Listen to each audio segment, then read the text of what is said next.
wadada xiriirisa deegaanka Wisil iyo magaalada Gaalkacyo xarunta gobolka Mudug.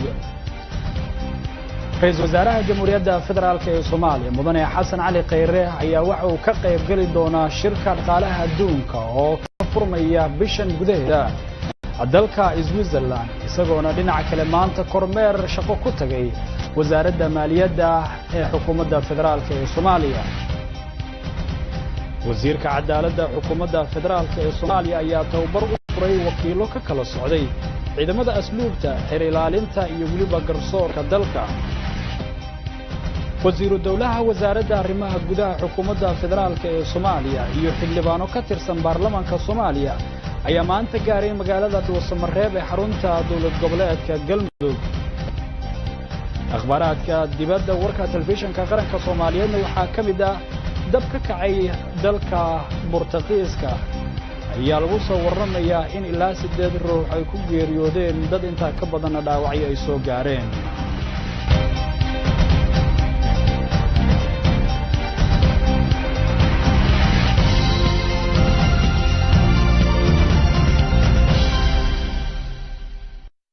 intaasi daawadayaal waxay ahaayeen qodobada ugu door corona warkeena iminkana ku soo dhawaada warkaasi oo faahfaahsan.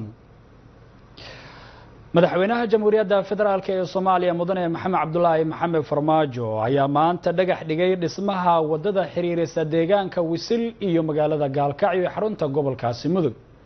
warkaasi waxa inoo soo diray Cali Baashi Cabdullaahi. dadweyne aad u fara badan oo ka dhex muuqdeen ardada dugsiyada magaalada Gaalkacyo ayaa soo buuxdaafiyay wadooyinka saaka uu marayay madaxweynaha Jamhuuriyadda Federaalka ee Soomaaliya Mudane Maxamed Cabdullaahi Farmaajo oo helinayay madaxweynaha Galmudug Axmed Geelle Xaaf. waxaan aad ugu faraxsanahay anoo da'dan jira oo hooya inaan waligay arkin madaxweyne Soomaaliya ee wadankayga sharafta leh Soomaaliyeed oo ah madaxweyne. waxaan maanta ugu faraxsanahay inaan si live u arkay madaxweyneyga. waxaan leeyahay Maxamed Cabdullaahi Farmaajo ku soo dhawow Gaalkacyo Galmudug. madaxweyne waa kugu haweenay waxaan rabnaa inaad noo samaysid madaxweyne waxaan kaa rabnaa inaad nabadda ka shaqaysid Gaalkacyo. madaxweyne Maxamed Cabdullaahi Farmaajo ayaa dadweyne badan kula hadlay madaxtooyada Galmudug ee Gaalkacyo waxaana uu sheegay in socdaalkiisa Gaalkacyo uu yahay mid ku aadan dib u heshiisiinta magaaladan isagoo dadka reer Gaalkacyana ka codsaday inay nabadda gacan siiyaan. waxaan runtii aad kaga mahadcelinayaa sida walaaltinimada leh ee qalbiga furan oo diiran oo sharafta weyn aad ku soo dhaweysay aniga iyo waqtigeyga. waxay ka turjumaysaa sidaad u jeceshiin martidiinna iyo madaxdiinna. safarkan dheer aan soo galay oo aan maanta ku joogo magaalada Gaalkacyo magacan u bixiyay waa maqashay Soomaaliya. waxa weeye waa safarkii dib u heshiisiinta Soomaaliyeed. dib u heshiisiinta macnaheedu waxay tahay qof walba oo halkan jooga magaaladan Gaalkacyo iyo qof walba oo Soomaaliyeed dhageysanaya laga bilaabo maanta inay noqdaan nabadoono. waxaan u nimid halkan dib u heshiisiin taasoo aan ballan qaaday maalintii la doortay aan ballan qaaday. gacan ma igu siinaysaan magaalada inay noqoto magaalo nabada oo horumar leh oo mustaqbal fiican leh. madaxweynaha Galmudug Axmed Geelle Xaaf ayaa madaxweynaha Jamhuuriyadda Federaalka ee Soomaaliya soo dhaweyn kadib waxa uu ka codsaday in dawladda federaalka ee Soomaaliya ay door fiican ku yeelato horumarinta deegaanada Galmudug. galmudug maantay nasiib waxay u yeeshay inay maaragtay aad u soo dhaweyso madaxweynahoodii dowladda federaalka ah iyo wafdiga la socda dhammaantood maamulka iyo dadka aad iyo aad maaragtay bannaanka maanta u soo baxay oo halkan jooga. waa idin salaamaynaa madaxweynaha waad soo dhaweyseen wax allaaliyo wixii madaxweynaha aan uga baahanaana waa u dhiibaynaa. maantay marka ugu horraysa waxaan rabnaa inuu noo furo oo noo dhiso jidkii Hobyo iyo Gaalkacyo. waxaan rabnaa in loo dhiso xabsigii aan dadka eedabta daran iyo mujrimiinta isaga qabanayay.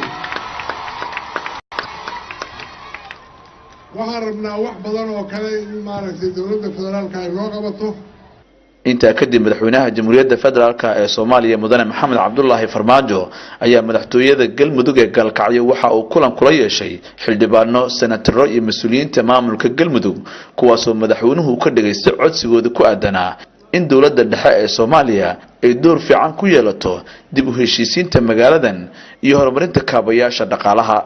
dhinaca kale madaxweynaha jamhuuriyadda mudane Maxamed Cabdullaahi Farmaajo ayaa dhagax dhigay dhismaha xabsi ay yeelatay Galmudug xarinta dib u heshiisiinta iyo wadada isku xirta Hoobe iyo Galkacyo. Ali Baasha Cabdullaahi, warbaahinta qaranka, magaalada Galkacyo. Ra'iisul Wasaaraha Jamhuuriyadda Federaalka ee Soomaaliya mudane Xasan Cali Khayre ayaa waxa uu ka qayb gali doonaa shirka dhaqaalaha adduunka oo ka furmaya bishan gudaheeda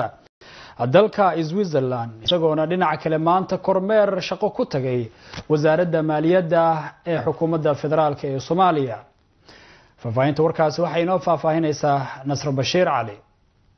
kobcinta dhaqaalaha dalka iyo hagaajinta hanaanka maamulka maaliyadda ayaa ka mid ah qorshayaasha xukuumadda ee nabad iyo nolol si dalkeenu u gaaro isku filnaansho dhaqaale taa horseed u noqonaysa horumarka amniga iyo adeegyada bulshada dawladdu inay ku guulaysato. kalsoonida caalamka ay ku qabaan dawladda Soomaaliya horumarka ay ka samaysay maamulka maaliyadda ayaa keentay in ra'iisul wasaaraha federaalka Soomaaliya mudane Xasan Cali Khayre lagu casuumo shirka madasha dhaqaalaha adduunka oo bishan ka furmaya dalka Switzerland. waxauna ka mid noqonaya hogaamiyaal tiro yar oo shirkaasi lagu marti qaaday. shirka madasha dhaqaalaha adduunka oo isugu yimaadaan wadamada horumaray ee xagga dhaqaalaha ayaa ra'iisul wasaaraha xukuumadda federaalka Soomaaliya waxa uu ka jeedin doonaa khudbad uga hadlayo horumarka dalkeenu uu ka sameeyay kobcinta dhaqaalaha maamulka maaliyadda fursadaha maalgashi ee Soomaaliya leedahay si ay ugu guulaysato dawladdu hiigsiga ah in Soomaaliya isku filnaato ayna ka maaranto kaalmada dhaqaale ee ka hesha adduunka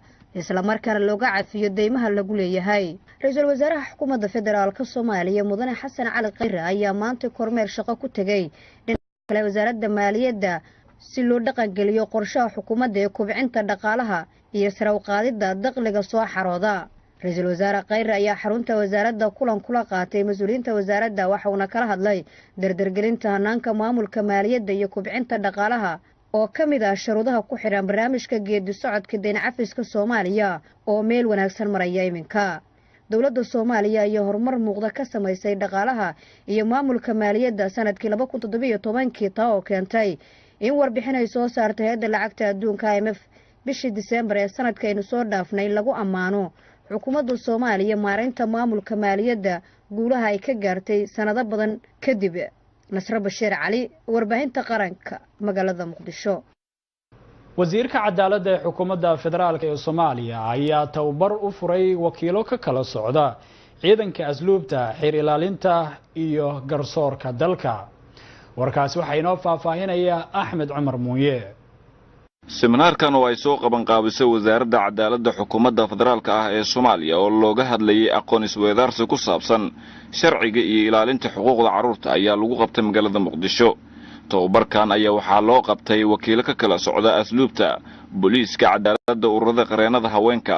iyo kuwa kale ayaa waxaa daafuray wasiirka cadaaladda xukuumadda federaalka Soomaaliya Xasan Xuseen Xaaji. waxa uu sheegay in muhiim ay tahay in garsoorka la horumariyo si ay u yaraato cabashooyinka dadka qaar ay qabaan. seminaarkan maanta halkan wasaaradda cadaaladda ka furtay waa seminaar looga tirigalay in lagu tayeeyo dadka ka shaqeeya bahda cadaaladda, khaas ahaan xeer ilaalintii waa joogtay, waxaa jooga booliistii, waxaa jooga usluubtii. run ahaantii aad buu muhiim ugu yahay in shirkan oo kale loo qabto. waxaa kale jooga garyaqaanidii, legal aid provider, dadka oo kaalmada sharciyada bixiyo. shirkan marka waxaa looga hadlayay habkii kaalmada sharciga loo heli lahaa iyo sidii loo ilaalin lahaa caruurta, maadaama caruurtii iyo dadka kala tabardaran dhibaato inay ku dhacdo laga yaabo, marmarna ay inay kiisas soo gala laga yaabo. waxaan isniri marka dadkaas oo dan yarta ah see looga heli kara kaalmo sharci marka kaalmada sharci oo loo yaqaano afka ingiriiska legal aid run ahaantii waa shay muhiim u ah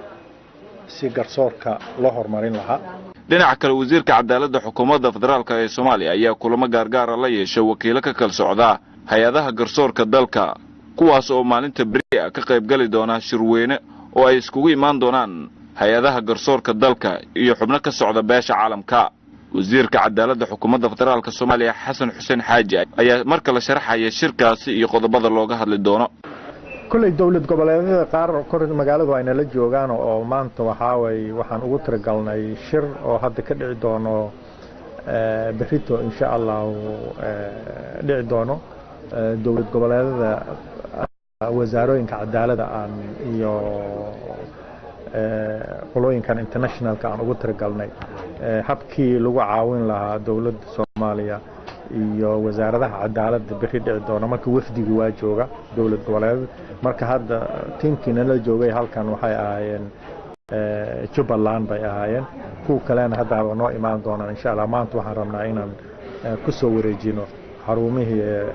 baxda cadaaladda ay ka mid tahay maxkamadda sare iyo xeer ilaalinta iyo maxkamadda degmada iyo maxkamadda rafcaanka marka kulli waaba isla joognaa magaaladan joogna marka shir baa berri noo furmi doona qaarkooda marka shirkan maanta ka soo qayb galay. Axmed Cumar warbaahinta qaranka Soomaaliyeed magaalada Muqdisho. wasiiru dawlaha wasaaradda arrimaha gudaha ee xukuumadda federaalka ee Soomaaliya iyo xildhibaano ka tirsan golaha shacbiga ayaa maanta gaaray magaalada Dhuusamareeb ee xarunta dawlad goboleedka Galmudug. warkaasi waxa inoo soo diray Maxamed Cabdi Maxamed. wafdigan oo ahaa xildhibaano ka tirsan labada aqal ee baarlamaanka Soomaaliya ayaa maanta soo gaaray gobolka Galgaduud gaar ahaan magaalada Dhuusamareeb iyadoona lagu baarlamaanka Soomaaliya ayaa maanta soo gaaray gobolka Galgaduud gaar ahaan magaalada Dhuusamareeb iyadoona lagu soo dhaweeyay garoonka Ugaas Nuur kadib markii ay ka soo degeen waxaana ku wehelinayay wasiiru dawlaha wasaaradda arrimaha gudaha Soomaaliya mudane Cabdullaahi Faarax Weheliye waxa ayna halkaasi ku hadleen warbaahinta soo dhaweyn ayaana loo sameeyay gudoomiyaha degmada Dhuusamareeb ee Macalin Nuur Cilmi Cabdulle ayaa ugu horeynba ka hadlay munaasabadii soo dhaweynta ahayd ee garoonka diyaaradaha loogu sameeyay wafdigan ee xildhibaanada ah ee soo gaaray gobolka Galgaduud gaar ahaan magaalada Dhuusamareeb. dhammaan wufuudda waxaan leenahay soo dhawaada Dhuusamareeb ku soo dhawaada halkaan waa garoonkii Dhuusamareebeed nimcada ka jirta iyo nabadgelyada ka jirta waad aragtaan ilaahay idinkiis mar dhowna caasimaddu way hormari doontaa garoonku garoon international oo noqon doona caasimadnimadeedii ku soo noqon doonta hadii alla yiraahdo. waxaa iyaguna goobta lagu soo dhaweeyay ee garoonka ahayd warbaahinta kula hadlay Jawaahir Axmed Cilmi oo kamid ah aqalka sare ee baarlamaanka Soomaaliya iyo sidoo kale xildhibaan Axmed Macalin Fiqi. waxaan kugu soo biirnay inaan kala qayb qaadano hawsha ballaaran ee nagu soo fool leh ugu horeeyo madaxweynaha jamhuuriyadda federaalka ee Soomaaliya mudane Maxamed Cabdullaahi Farmaajo soo dhaweyntiisa iyo dhaqangelinta heshiiska muxuu ahaa ahlu sunna wal jamaa iyo dawlad goboleedka Galmudug. waxaan runtii ku faraxsanahay maanta inaan marqaati ka noqono oo nimaano inaan marqaati ka noqono Galmudug aan ogeyn asaaskeedii intii ka dhimanay iyo iyagiyo midoobaya inaan marqaati u noqono oo waqtigeena iyo xooggeena ku bixino ayaan aad ugu faraxsanahay. waxaan dhex joognaa anagu xildhibaanaan nahay waxaan matalnaa dadka deegaamadan degan baan matalnaa markay faraxsan yihiin waa la farxaynaa markay murugaysan yihiin waa la murugoonaynaa maanta marka waa farxad waa midnimo. ugu dambeyn waxaa isna warbaahinta la hadlay wasiiru dawlaha wasaaradda arrimaha gudaha Soomaaliya mudane Cabdullaahi Faarax Weheliye. annagu waxaan nahay wafdi ka socda dawladda dhexe oo horudhac u ah wufuud tiro badan oo imaan doonta Dhuusamareeb maanta ilaa beri ilaa saa dambe ilaa saa kun. waxaan horudhac u nahay xaflad halkan ka dhici doonta ee la yiraahdo xafladda daafurka dhaqangalka heshiiskii Galmudug iyo ahlu sunna wal jamaa lagu mideeyay. Maxamed Cabdi Maxamed warbaahinta qaranka Dhuusamareeb. shir ku saabsanaa soo bandhigista saameyntii waxyeelada abaartii ku dhufatay dalka sanadku markuu ahaa 2016 oo ayna ka qayb galeen mas-uuliyiin ka kala socota wasaaradaha dowladda federaalka ee Soomaaliya iyo kuwa maamul goboleedyada dalka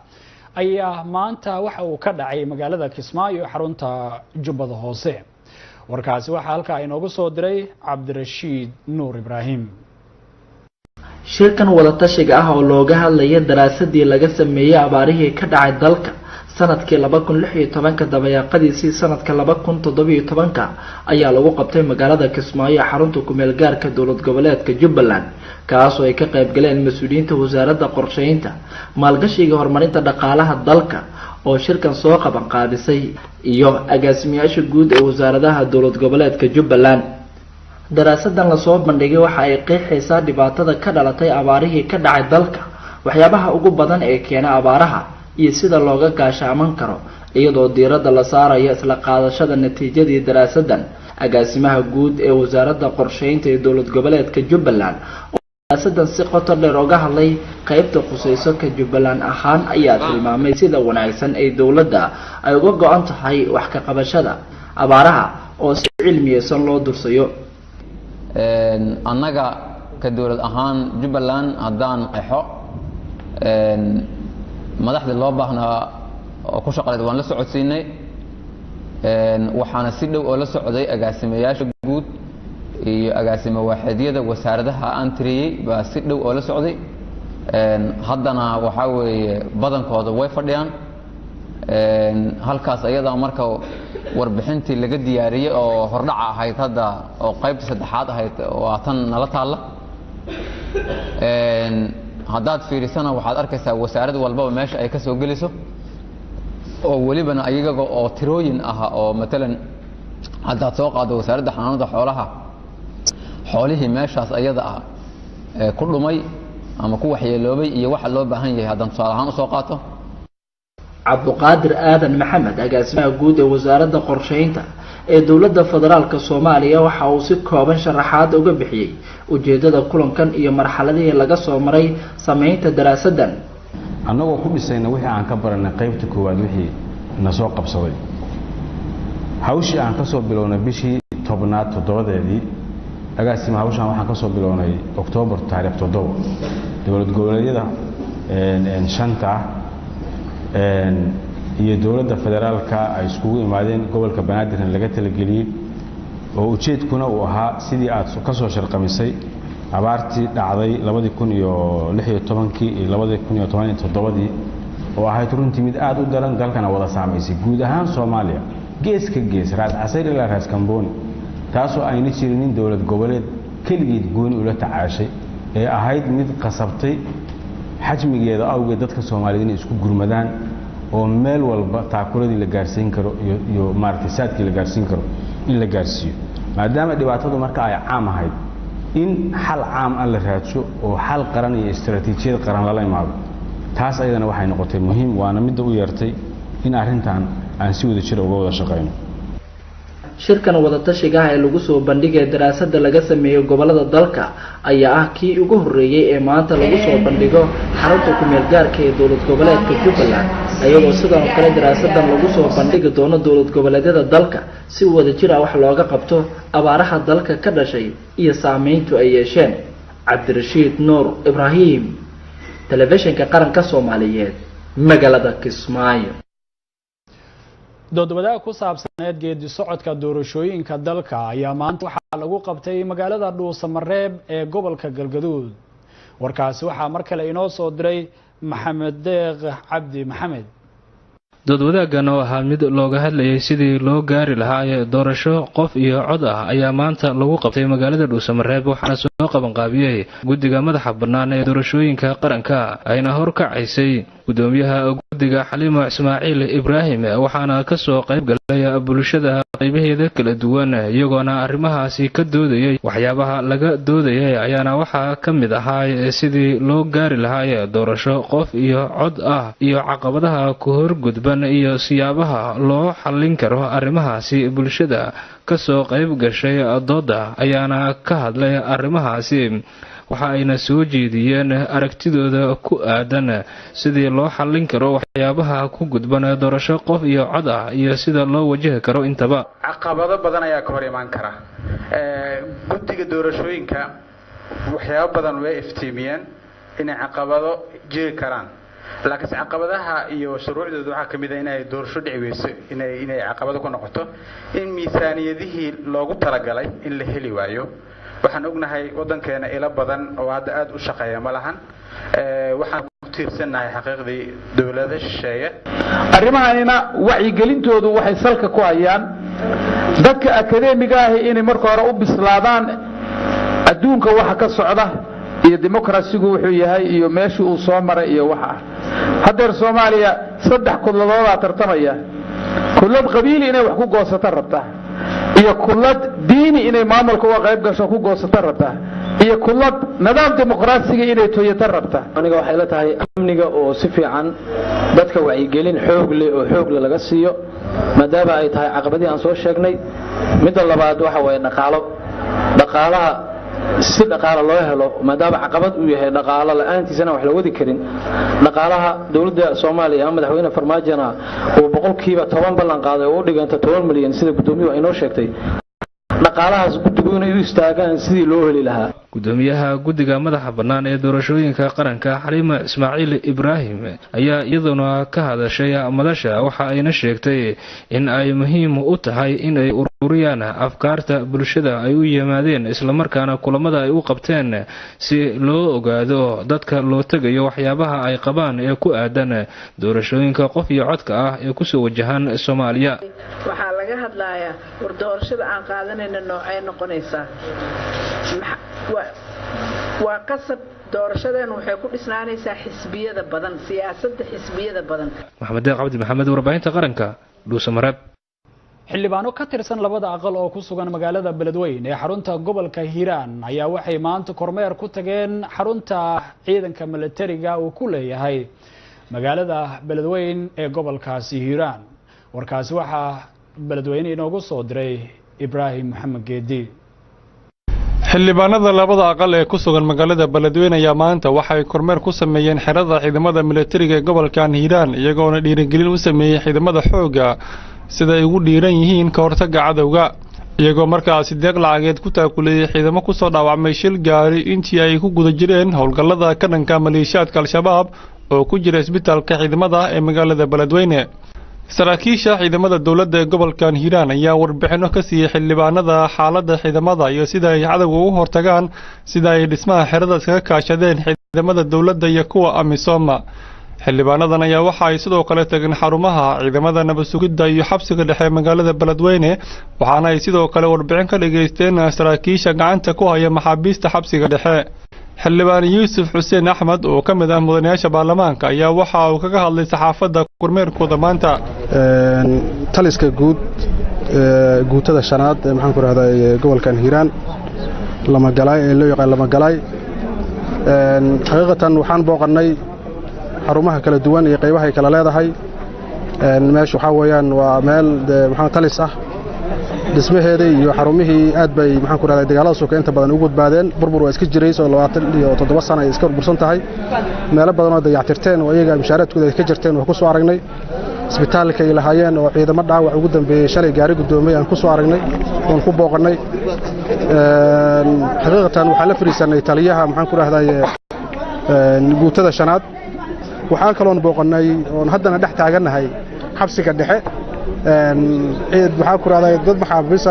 ku soo eedeysan dambiye kala duwan ayaa ku sugan oo ku jira kiisas waxaan arkay in aad u walwalay xaqiiqatan aan la ilmeeyay hadda laakiin noo qoran bal inaan si gaar ah inaan furdaamin hataan isku dayi doono waxna waxa weeyaan dad yaani dambiye waxaan ku raahdaa dawladda go'aankeeda leedahay ku eedeysan yihiin wax kaas ba yaani ka soo dacweeyay hanti lacag bay ku sheegteen. Ibraahim Maxamed Geedi warbaahinta qaranka Beledweyne. xildhibaanada dawlad goboleedka Hiirshabelle kulankoodii maanta ay wada qaateen ayaa waxay uga hadleen arrimaha dhaqaalaha iyo waliba ammaanka deegaanada dawlad goboleedkaasi Hiirshabelle sidii guud ahaanba looga saari lahaa maleeshiyada argagixisada ee shabaab. warkaas waxay noo faahfaahinaya Abuukar Maxamed Bacadle oo warkan ka soo diray magaalada Jowhar. kalfadhigii saddexaad kulankiisii koowaad uu yeesho baarlamaanka dowlad goboleedka Hirshabelle uuna shir gudoominaya gudoomiyaha baarlamaanka Sheekh Cusmaan Barre Maxamed ayaa ka dhacay hoolka shirarka maamulka Hirshabelle oo ku leeyahay magaalada Jowhar ee xarunta dowlad goboleedka Hirshabelle xildhibaanada ayaa si weyn uga dooday sidii wax looga qaban lahaa caqabadaha ku hor gudban dhanka horumarka ee ka jira maamulka dowlad goboleedka qaar ka mid ah xildhibaanada ayaa aragtidooda ku aadan sidii wax looga qaban karo dhibaatooyinka jira ka hadlay waxaan rabnaa sida saxda ah in guddi loo diro si ay kulmaan ganacsatada gobolkaas iyo gobolkaanba amnigu cadaalad uu baahan yahay hay'adaha si ka shaqeeya hay'adahaas waxa ka shaqeeya xukuumadda jirta oo markaas ay u shaqeeyaan ay booliis u yihiin ama nabad sugid u yihiin maxaa yeelay amnigu dhaqaalaha ku shaqeeya haddaan booliisku uusan cidii howlgeli lahayd oo dhaqaalaha ku howlgeli lahayd ama nabad sugid ay la helin cidii ku howlgeli lahaydna amniga ma sugi karaan gudoomiye ku-xigeenka labaad ee baarlamaanka Hirshabelle Canab Axmed Ciise ayaa dhankeeda ka hadashay magaalada Beledweyne ee caasimadda labaad ee dowlad goboleedka Hirshabelle isticmaalka shilin Soomaaliga oo maalmihii ugu dambeeyay laga diiday sababta kaliftay ay tahay lacagteena shilin Soomaaliga ahay oo annagu aan iska lahayn in la waayay ay ka guurtay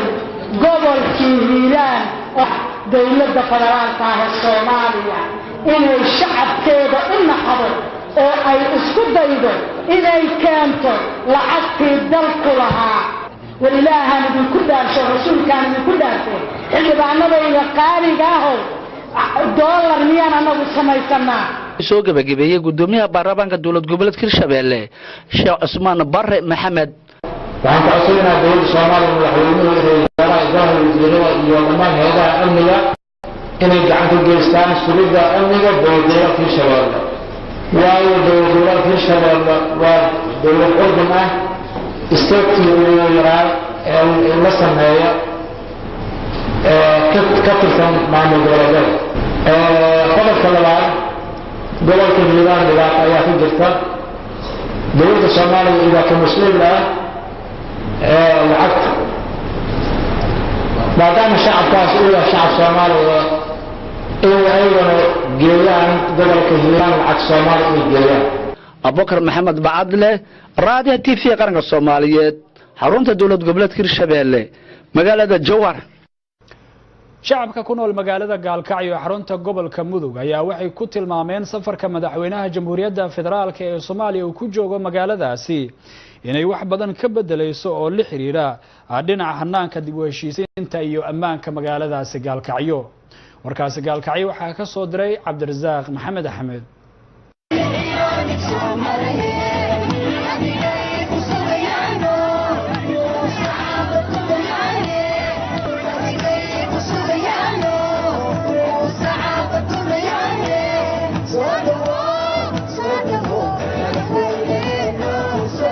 qaybaha kala duwan ee bulshada ku nool magaalada Gaalkacyo ee xarunta gobolka Mudug ayaa si weyn u taageeray socdaalka uu madaxweynaha qaranku ku marayo gobolada dalka Soomaaliya isla markaana madaxweynaha iyo wafdigiisu ay u kuurgalayaan xaaladda ka jirta gobolada dalka Soomaaliya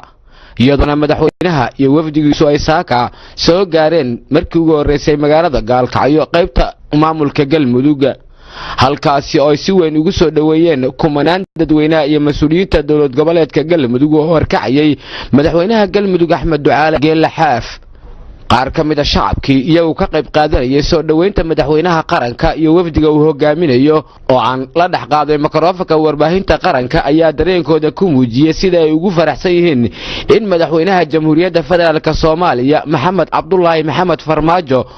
uu markii ugu horeysay yimaado magaalada Gaalkacyo ee xarunta gobolka Mudug iyagoo rajeeyay inuu madaxweynuhu la qaybsan doono bulshada Soomaaliyeed ee ku nool gobolkan Mudug dhibaatooyinkaas taas oo ugu horeyso xaaladaha colaadeed ee ku soo noqnoqday qaybo kamid ah gobolka Mudug taas oo madaxweynuhu xusay in dowladda federaalka Soomaaliya ay gacan ka geysan doonto sidii loo soo afjari lahaa colaadaha soo noqnoqday ee ka jira gobolkan Mudug waxaan u arkayaa fursad dahabiya madaxweynuhu inuu ishiisa wax ku arko oo dadkiisa soo booqdo oo sida ay yihiin ogaado oo maxay ahayd baahidooda iyo maxay ahayd inuu arko aad iyo aad baan maaragtay madaxweynaha ballanqaadkiisii wuu oofiyey wuxuu ku baaqay nabad sida la ogsoon yahayna maaragtay xalay iyo shalay iyo maantay insha Allah waxa ka dhimanna inuu dhammaystiro boqoshada madaxweynaha farmaajo inuu yimaado galmudug qaasatan magaalada gaalkacyo ka bilaabo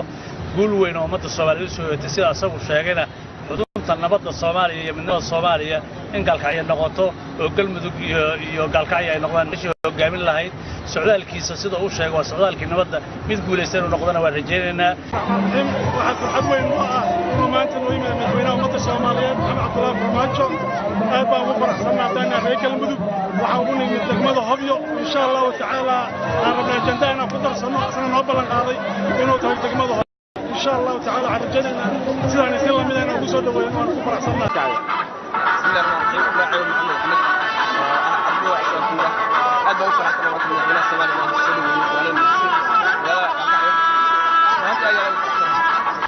cabdirasaaq maxamed axmed warbaahinta qaranka Soomaaliya gaalkacyo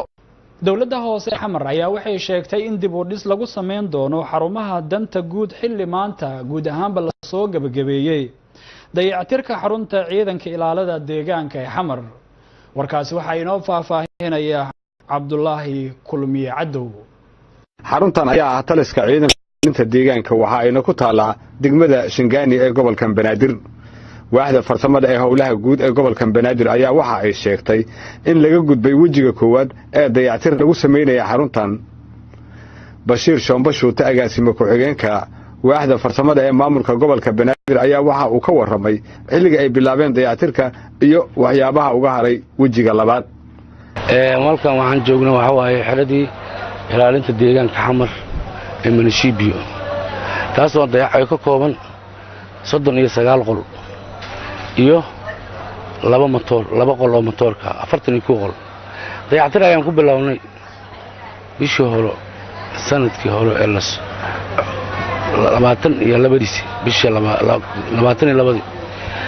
waxaan u jeedaa hadda xaalada ay u jirtaalo dayactirkeeda waxaana dayactiray xarunta maamulka gobolka Banaadir oo horkacay duqa magaalada Muqdisho anigoo ah agaasimo ku-xigeenka howlaha farsamada howlaha guud waan u jeedaa dayactirkeeda qaabka uu yahay iyo gudaha aan ka soo cadeeyay inta kale waa sameeyay